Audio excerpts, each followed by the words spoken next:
In both splendor and abundance, one flower on this planet outshines the rest. Each spring, the Dutch lowlands are set aflame by myriads of brightly colored blossoms. This might be the best-known plant in the world, but who knows its secret history? The beauty of this flower has intrigued, beguiled, and bewitched rich and poor alike. Once, its bulbs were worth their weight in gold. 3 centuries ago, its luxurious patterns and hues crazed an entire nation.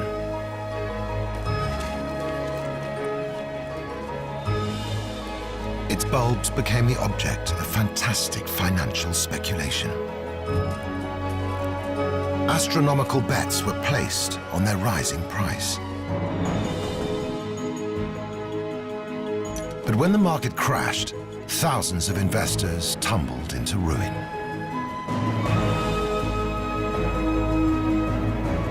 It was the first big bust in the history of booms. The burst of the tulip bubble.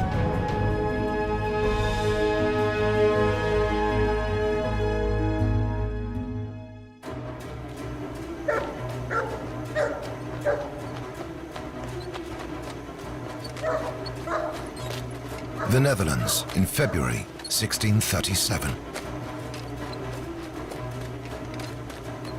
The news spread like wildfire.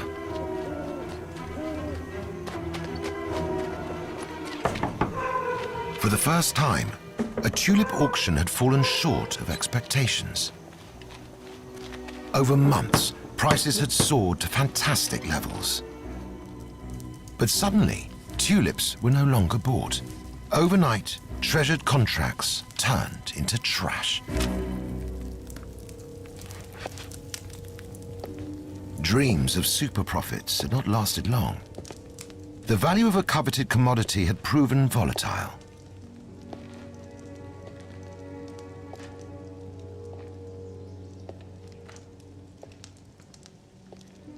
The tulip fever had infested a large part of the Netherlands' population.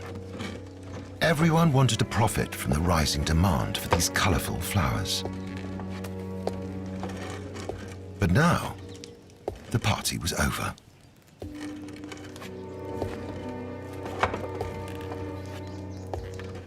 Those with little capital were hit the hardest.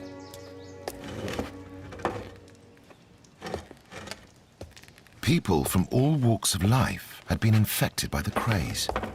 Laborers, craftsmen, and gamblers. People like Adrian the miller.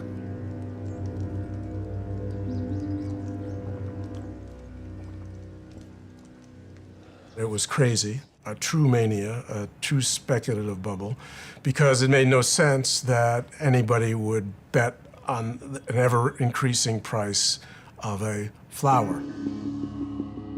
Economist Peter M. Garber is a market analyst for a major international bank.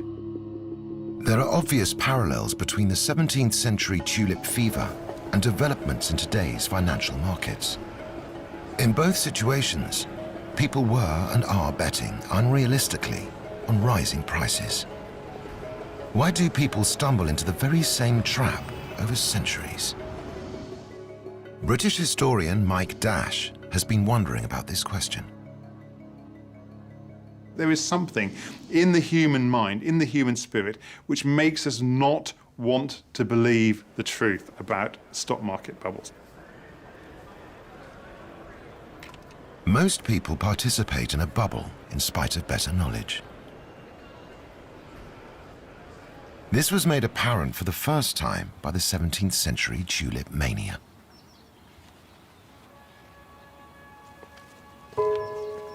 During the first half of the 17th century, the Netherlands had an exceptional position in Europe.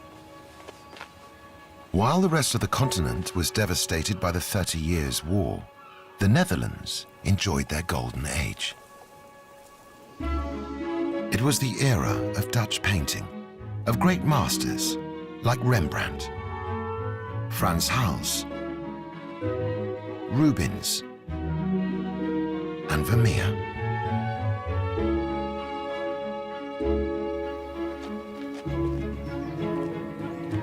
Thanks to the overseas trade, the national economy was booming.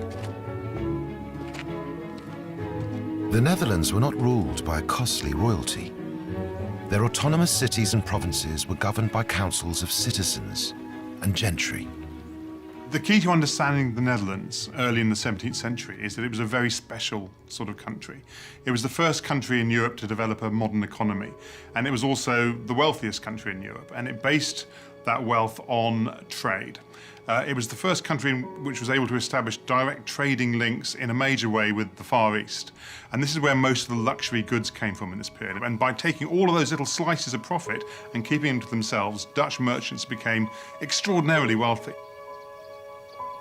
Although capital remained concentrated in the hands of a few, the general public also enjoyed a higher standard of living than in the rest of Europe. This was the case for craftsmen as well as for the domestics, like Anna.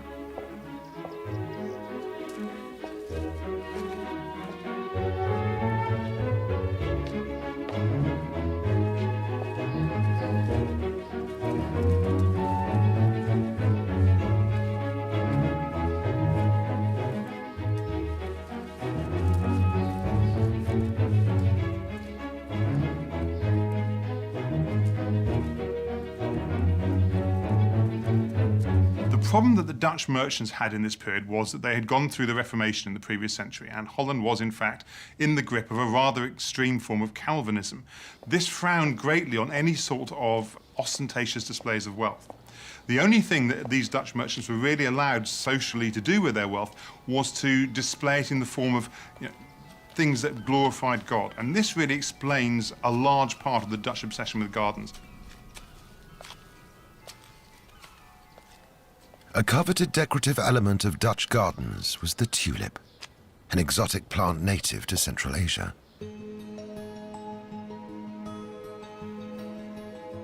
In the cold steppes and mountain regions of Kazakhstan, the wild ancestors of Dutch tulip breeds are still found today. They are somewhat smaller than our garden varieties and display many beautiful hues, from red to orange and gold.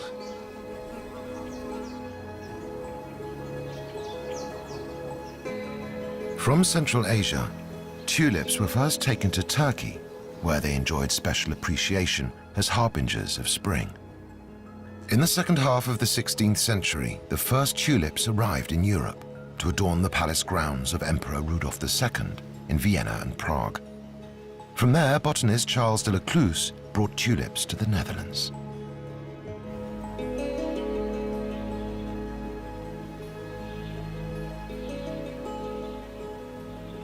At the University of Leiden, Lecluse founded a garden named Hortus Academicus, where the first tulip variety he bred can still be admired today.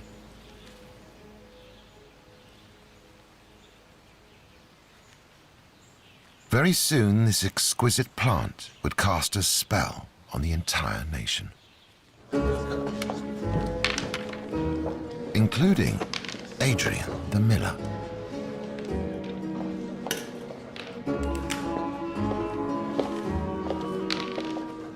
Adrian was engaged in the game of trick-track when he noticed some hustle and bustle in the tavern's back room.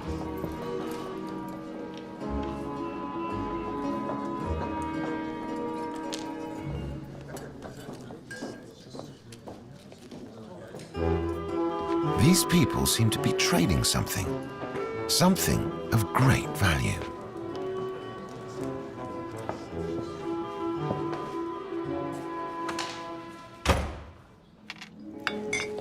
Lots of flower bulbs and lots of money were changing hands.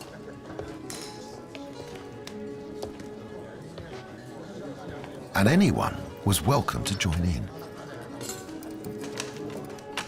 Adrian saw his lucky chance. If you grew up in Haarlem and you're a miller, and you try to predict on the basis of what you know about that market and the fundamentals that drive it, try to predict what the future price will bring, you may be wrong.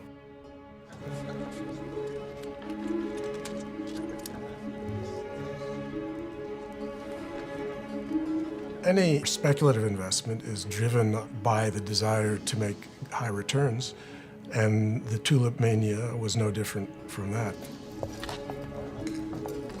The only unusual aspect was where and how the deals were made. What you actually had was a sort of imitation of the real-life economy, which emerges amongst artisans and peasants who don't really know exactly how this is done. They would form their own little stock exchanges or trading groups, which normally met in pubs. So a large part of the tulip trade also took part in a sort of haze of intoxication, which made people more willing to take risks on things that are actually less trustworthy. First, each bulb was weighed. The seller wrote the price he wanted on a slate, which he handed to the chairman. Then the would-be buyers wrote down their offers.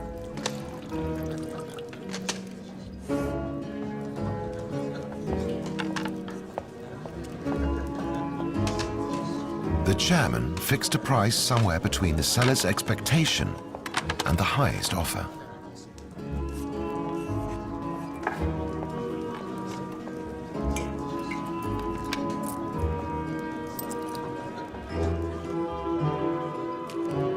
Adrian made his move.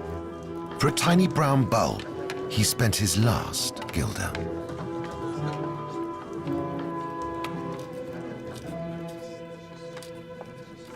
There is maybe some leader that invests in a project, but everyone else in the herd just follows on the basis of that person's doing the investment, and they just throw their money into the project without understanding perhaps what is going on. Adrian had no experience with tulips. He had never possessed any. All he knew was the demand for tulips was going up. The deals in Haarlem's shady backrooms heralded the growth of a huge industry.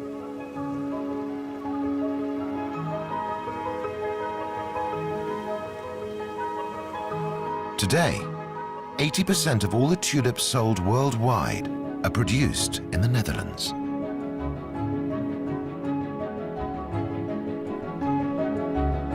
Each spring, brightly colored flower fields spread from horizon to horizon.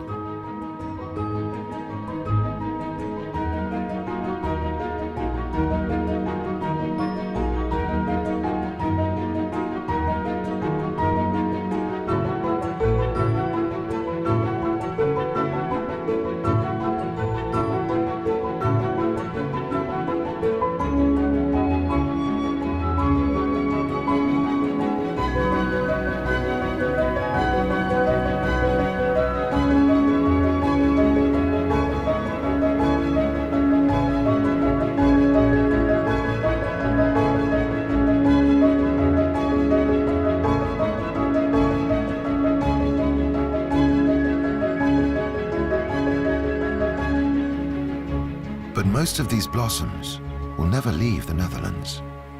These are just crop fields, and the harvest is bulbs.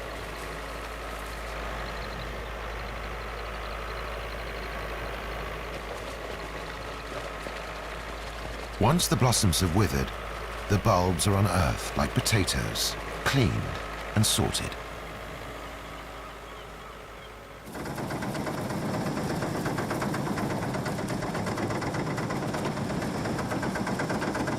At this time, mother and daughter bulbs are separated. This form of asexual propagation provides new bulbs for breeding.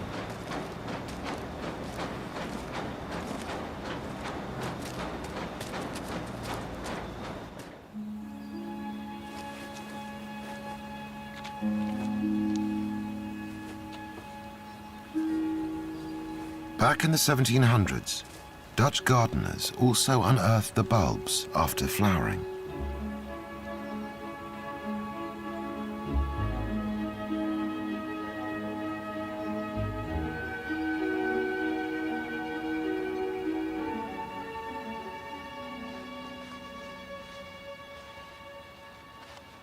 This was to prevent voles and other pests from eating the juicy bulbs of these luxury plants.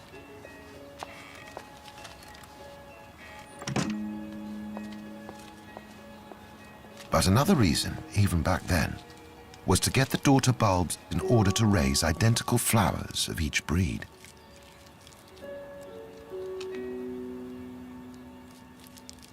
Handling these tiny daughter bulbs correctly requires green fingers.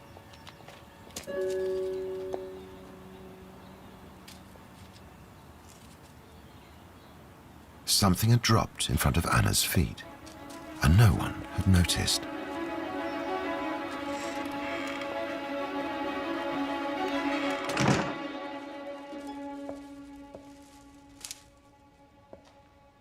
Now, she held her own little bulb in her hands. Surely a flower of exquisite beauty would grow from it next spring.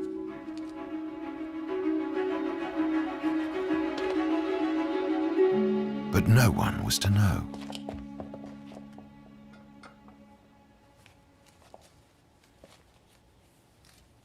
Anna carefully wrapped her unspectacular gem and hid it in her room.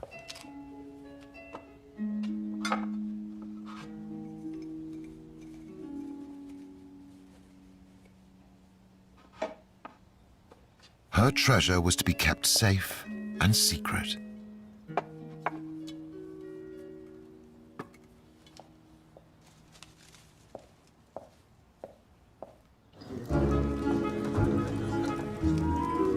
Adrian, for his part, also appreciated tulip bulbs, but for a different motive.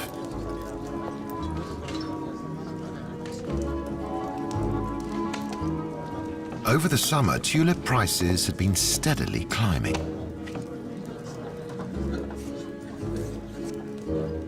The more people joined the speculation game, the faster prices rose. Adrian threw his little bulb on the market. In just a short while, he made a handsome profit. But a good profit depended on which variety of tulip you bought and sold.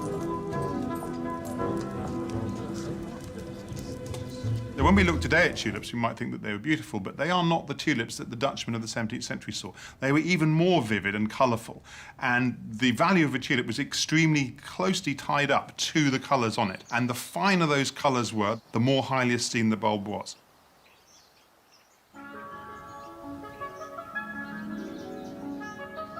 To this day, there are tulips with extravagant colour combinations and extraordinary patterns.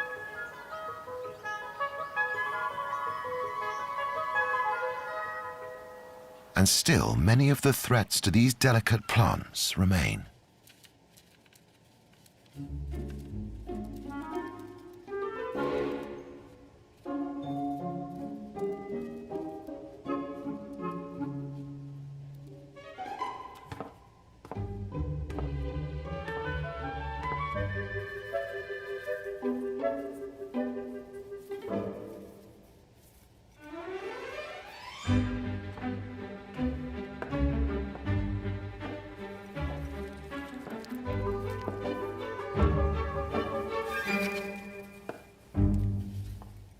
The greatest threat to tulip bulbs is not the appetite of our little neighbours.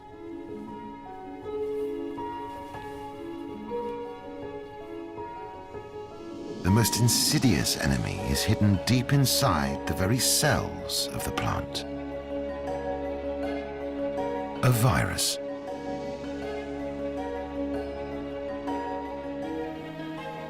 Today, these germs are well researched. But in the 17th century, they brought surprises to tulip breeders, because a virus can radically alter the appearance of a plant. A virus cannot live by itself. It needs another organism. Viruses can only multiply within the cells of a host. Margit Leimer de Camara Mercado is a plant virus expert. Die Viren sind darauf spezialisiert, die Pflanzenzelle umzuprogrammieren. The viruses are specialists in reprogramming plant cells, causing havoc in a plant's normal development by reinforcing some genes and deactivating others. When the pigment production in some cells is superactivated, the result can be dark red stripes.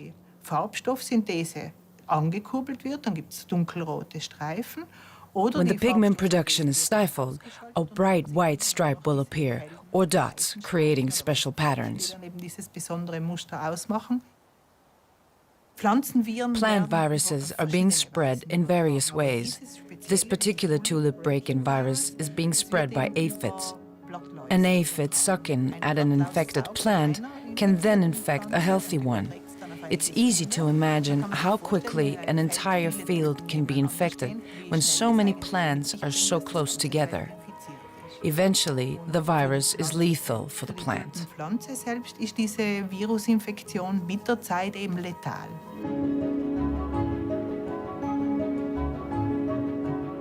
Until this day, this virus poses a massive problem for tulip breeders. You can only fight it manually. The breeders patrol their fields so they can immediately remove suspicious plants and stop the spread of the disease. But then again, it was precisely this viral infection that produced the most extravagant 17th century tulips. Flame flowers with stripes and curly edges. To produce a beautiful flower, you have to have the bulb to do it. And the more unique the bulb is, the more you tend to value it. Now, why would a particularly unique and new variety of bulb have a high value, a very high value, so high that it might equal the price of a substantial house, as it did in the Netherlands? Well, that's because that bulb reproduces.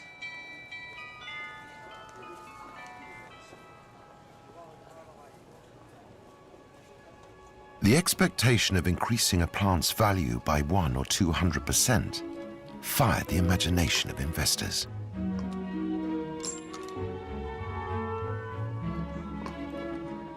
Back then, little was known about the biology behind the tulip's reproduction, but catalogues listing tulip breeds existed.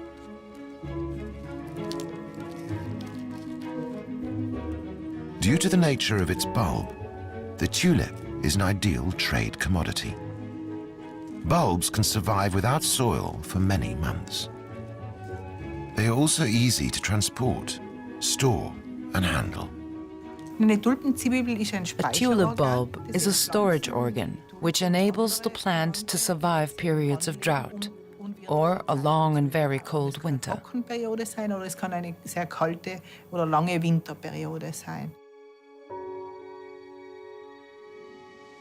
A certain period at low temperatures is even needed to trigger new growth.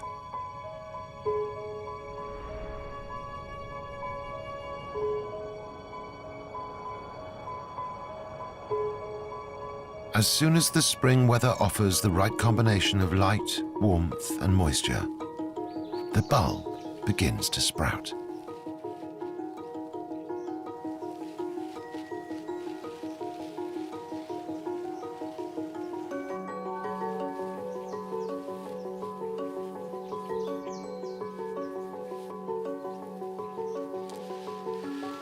Within a short time, a large plant will grow from a comparatively little bulb.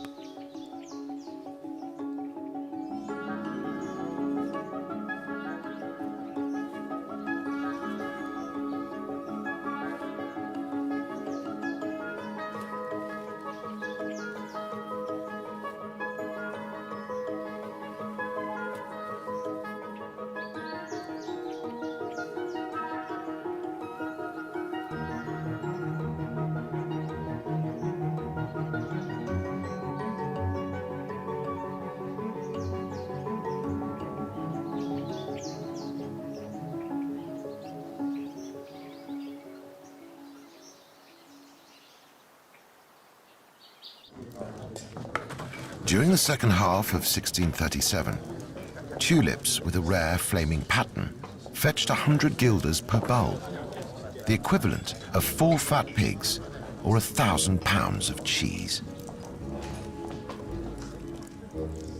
To encourage extravagant patterns, bizarre methods were applied.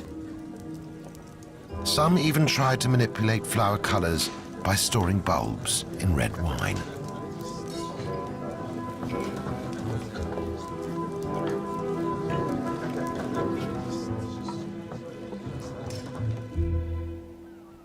Although today's methods make more sense, the results are still far from certain.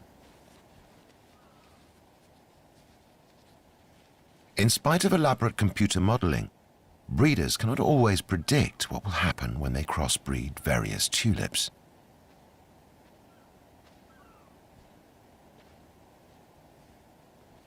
The solution is to try several crossbreeds and then select the prettiest and toughest ones. And that requires patience.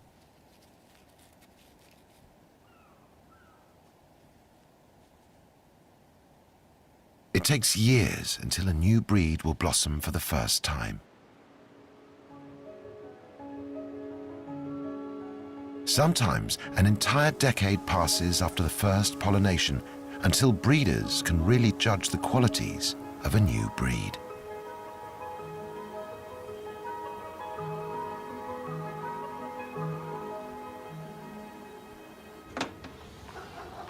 Thanks to their uncomplicated bulbs, tulips are an ideal trade commodity. But bulbs have one major disadvantage. The appearance of a bulb tells you nothing about the looks of its flower. So the purchase of tulip bulbs has always been a matter of trust. And trust has often been abused. The tulip trade did have to involve a certain amount of trust. It's very hard for us to know, the records are rather scant, exactly how much people believed in what they were being told.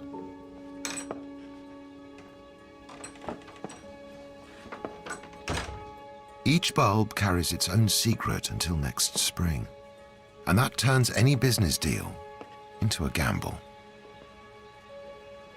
Some breeders try to limit the risk of evil surprises by careful sorting and cataloguing. If by coincidence well-sorted stocks were mixed up, the result could be a nightmare.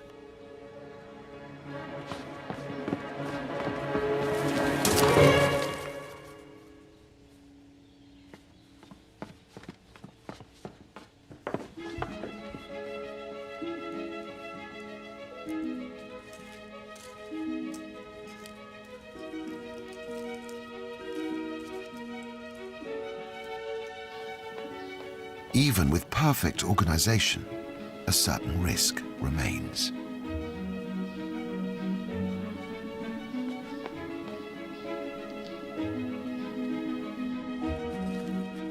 The most valuable specimens would be the ones infected by the virus. But traders had no way of recognizing infected bulbs. The fact that the flowers are infected means it's very hard to predict what's going to happen the next time the bulb flowers. It may or may not produce one of these broken tulips, which are fantastically valuable. Sometimes a Dutchman would buy an ordinary tulip and it would become infected, and next year it would flower into something incredibly valuable. So a huge element of chance is also introduced into the trade, which for a certain sort of trader makes it even more attractive.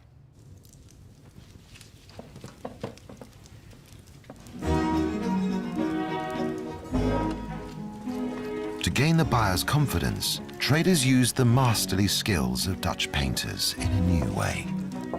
One of the extraordinary things that then developed in the Netherlands in the 1630s was the development of what is known as tulip books. And these were books produced often on commission by very wealthy tulip traders who would pay artists to actually illustrate the types of tulip they had in their inventory. These tulip books are our best source of information about historic flowers, or at least of an artist's flowering imagination. These pictures are very beautiful.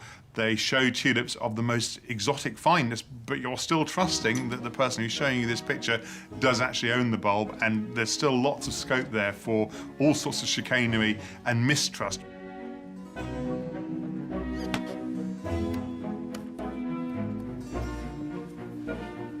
These gorgeous images were further enhanced with glorious names, such as Admiral van der Eyck or Ruth van Leyden.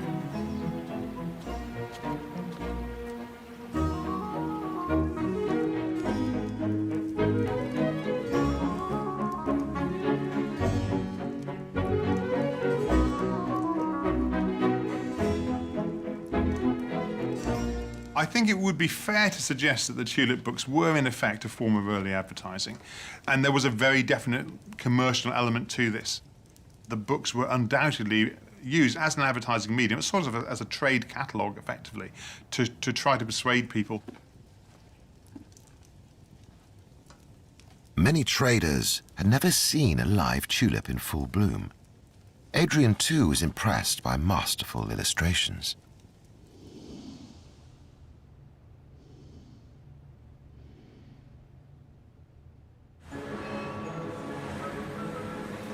Three centuries later, the tulip trade has changed. No other market on the globe can boast a greater turnover of tulips than Aalsmeer Flower Market. Trading takes place in a hall the size of several football fields. Each year, billions of plants pass through this hall. The shipping area is a perfectly synchronized logistics machine. Cut flowers are an extremely perishable commodity. Tulips only flower for a few weeks in spring. To extend the harvesting period, cut flowers are bred in greenhouses.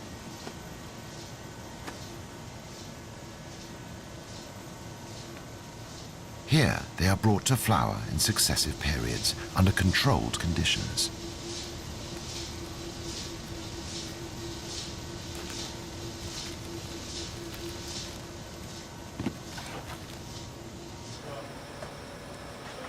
To accelerate sales, flower exchanges like the one in Aalsmeer operate in the so-called Dutch auction mode. This means counting downward from an announced maximum price. A good deal depends on the right moment of placing a bid. If you bid too early, the price may be too high. If you wait too long, another trader may snatch away the commodity. Money and merchandise change hands immediately, which is known as a spot market. This is the key difference from what went on in 1636.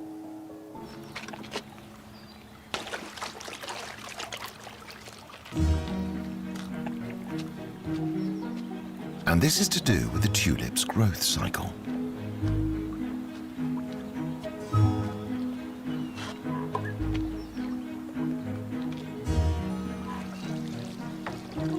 Bulbs must be planted in autumn so they can flower in spring. Special attention was paid to the arrangement of varieties and colors.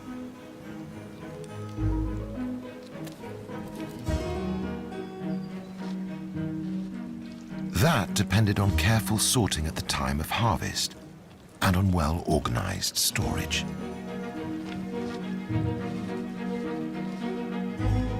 For Anna's secret bulb, too, the time had come to be planted.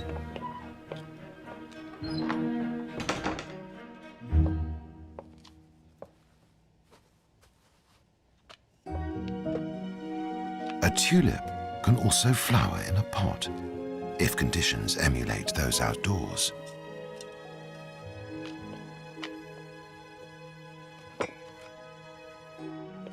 The key is a cold period during winter. No problem in Anna's unheated chamber.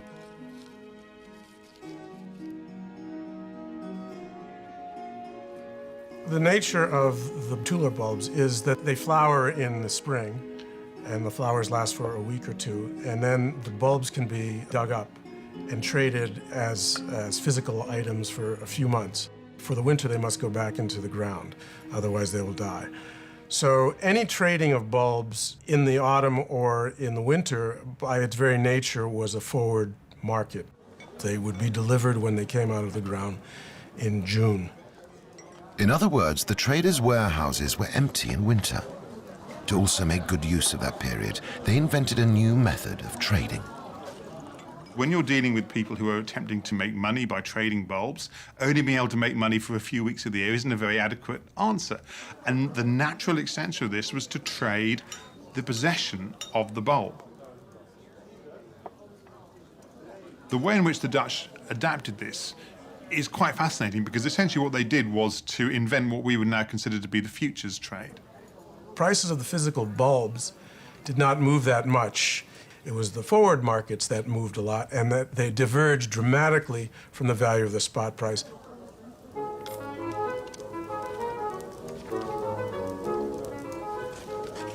It was the beginning of a new era.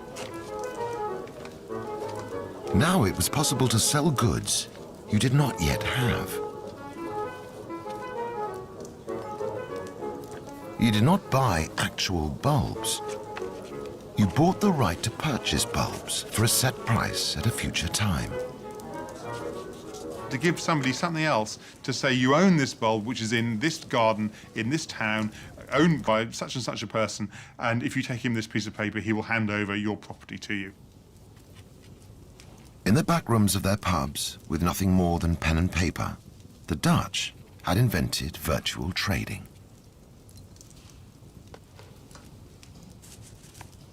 To make the absence of goods easier to bear, fantastic paintings provided a visual impression of the goods, while the real plant was still slumbering in the soil of some field.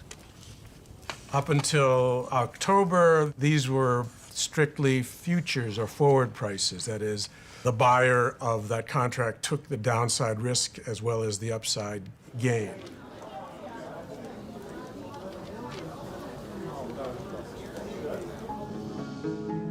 Many of these old trading contracts still exist.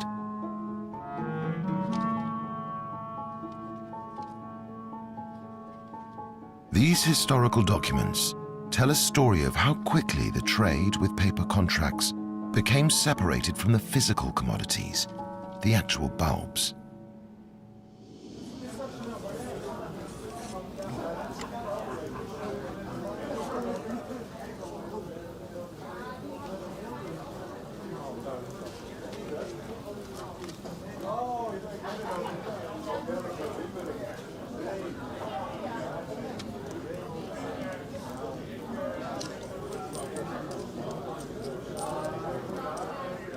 The bulbs are effectively coins for them, and the pieces of paper are effectively banknotes for them. They're not interested at all in growing the plants, and in fact, growing the plants is a danger to them, because the way in which the trade worked was that the notes which you use to claim the ownership of the flower, they have to be settled when the plant is drawn out of the ground. At that point, you have to have a large amount of money.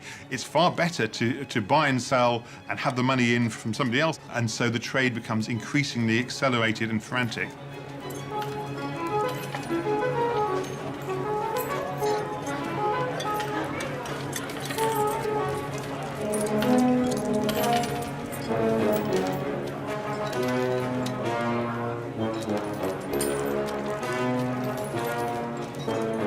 Bidders knew well that they were gambling on fantasy figures, but the temptation of raking in profits proved irresistible.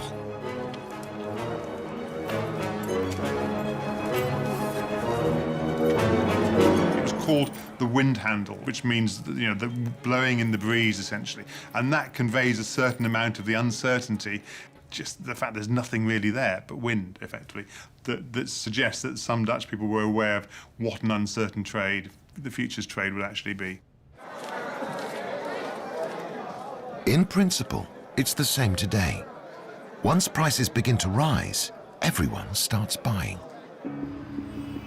This works best when there is little connection between the piece of paper one buys and any real commodity, or when that connection is not understood.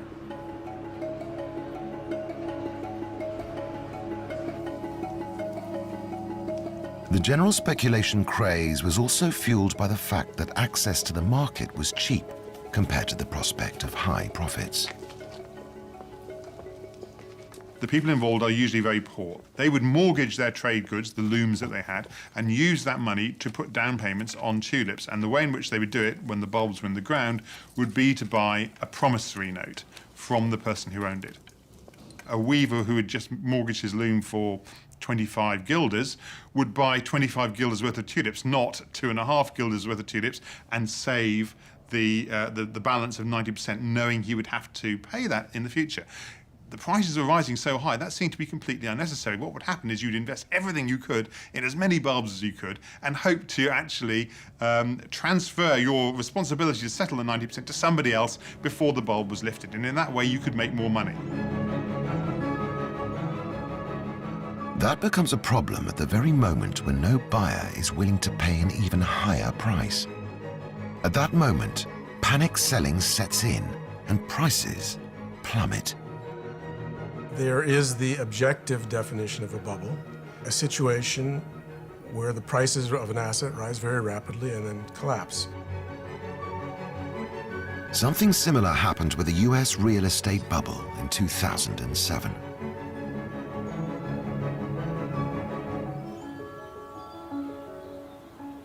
But between December 1636 and January 1637, tulip prices were still on the rise. In some cases, soaring to astronomical heights. The chronicles document the swelling bubble. The prices of some varieties increased by 1,000 or even 2,000% within just a few weeks.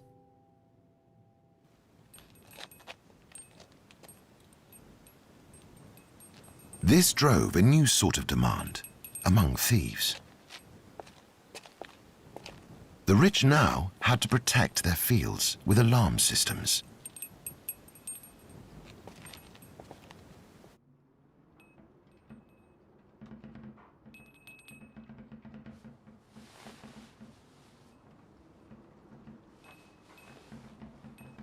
At night, thieves would dig up the most valuable bulbs and throw them on the market.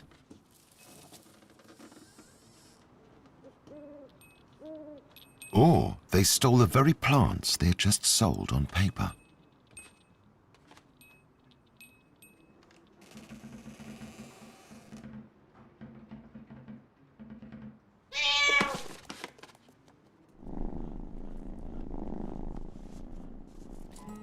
The most expensive variety was called Semper Augustus. Even before the tulip fever, its bulbs had fetched 3,000 guilders. Now, the price breached the ceiling of 10,000, the equivalent of a grand hall in Amsterdam's classiest district. But no one had actually seen the flower. Semper Augustus is a very interesting case. It is the most famous flower of the tulip mania, and yet it was apparently never actually traded. We certainly can't say that any particular person saw the flower. We don't know the name of the person who supposedly owned it. We just know from a chronicle that eventually one of these flowers was supposedly eventually sold.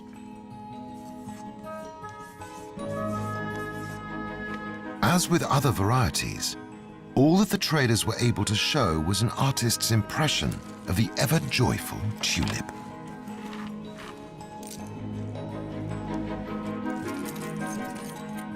Adrian, too, paid good money for a colourful promise on paper.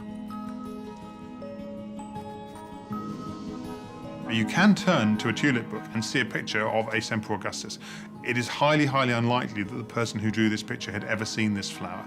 Frankly, if you look at this flower and you look at another superbly fine red tulip of that period, you can't tell the difference. But who cared? The deal was about profit, not a tulip. It is possible that Semper Augustus was effectively an urban myth. On the other hand, even if Semper Augustus did exist, it can only have been the result of a viral infection, the mere product of coincidence. Theoretically, even the bulb awaiting spring in Anna's chilly chamber might grow into a preciously flamed tulip. Perhaps, unknown to her, she was the owner of a great treasure in a flower pot. If you want to have growth, then you start putting your investable resources, your real resources, into somewhat riskier, speculative technologies. If you do that, then often you may lose. You may make a bad investment, and that will, at the end, look like a bubble. Or you may win.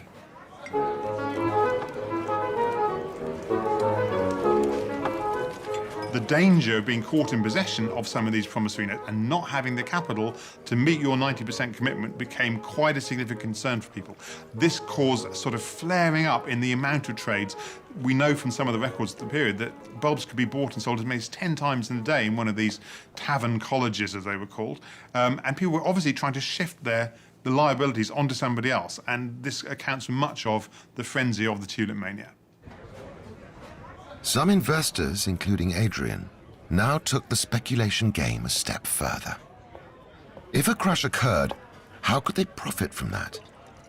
Perhaps Adrian could make up for his imminent loss later on by buying even more bulbs cheaply after the crash and selling them when prices would rise once more.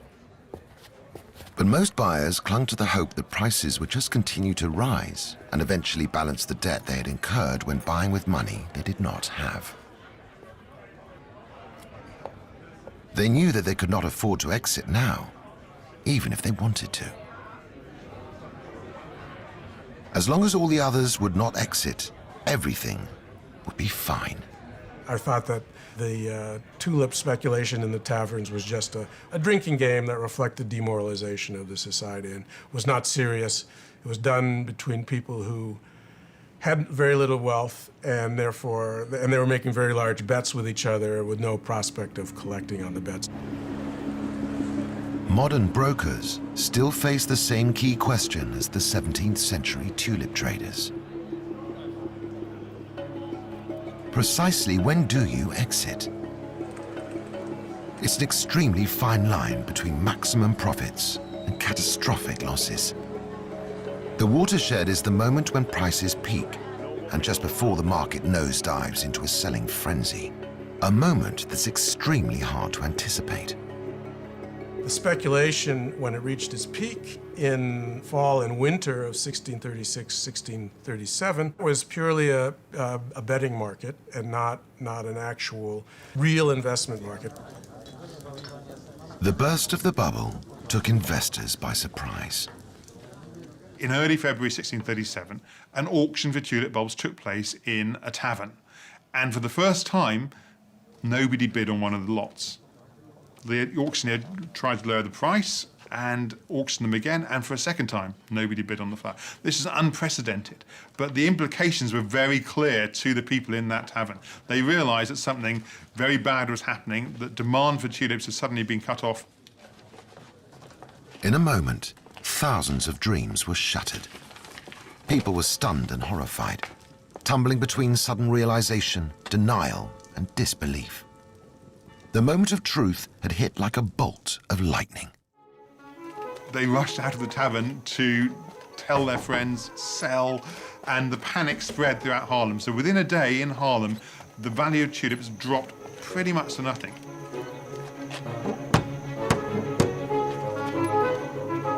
Panic turns into a stampede, as we have seen with every speculation bubble since.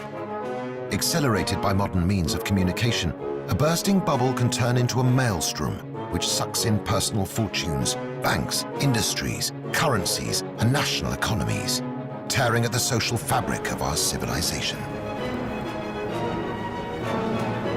In contemporary publications, the tulip traders were lampooned, harshly criticized, even likened to monkeys. These images express the frustration and anger of the masses who felt cheated. Since then, it seems, nothing has changed. The tulip mania was effectively the first financial bubble that has ever existed. And to be fair to the Dutch people of the early 17th century, they had no particular reason to know that the bubble could not continue to expand forever. This had never happened before. The idea that the bubble would inevitably implode was unknown to them. After the burst of the tulip bubble, Dutch authorities saw a need for trade regulations. As has often happened since, a debt cancellation was decreed.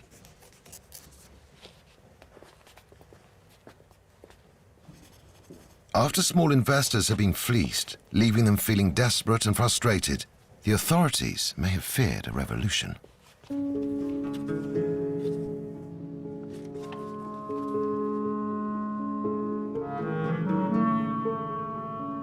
Just 10% of the liabilities, the actual down payment, had to be paid when the contracts became due, and some contracts were even declared null and void. The reason there was no economic distress was that there was no misallocation of real investment resources.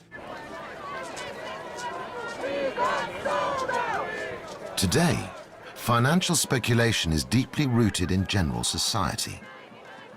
The bang of a bursting bubble will reverberate across the globe and shake society as a whole.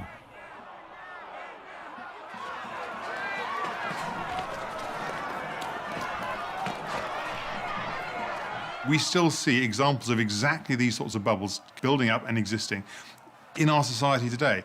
And yet still, people continue to make exactly the same mistakes. Adrian's dream is down the drain. For him, it's back to milling grain.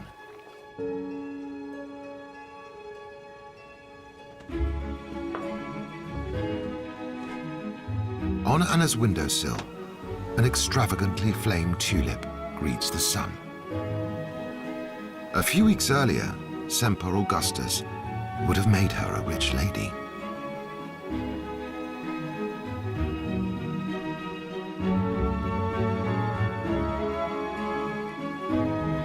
Now she and her flower are what they've always been. Natural beauties, symbols of spring.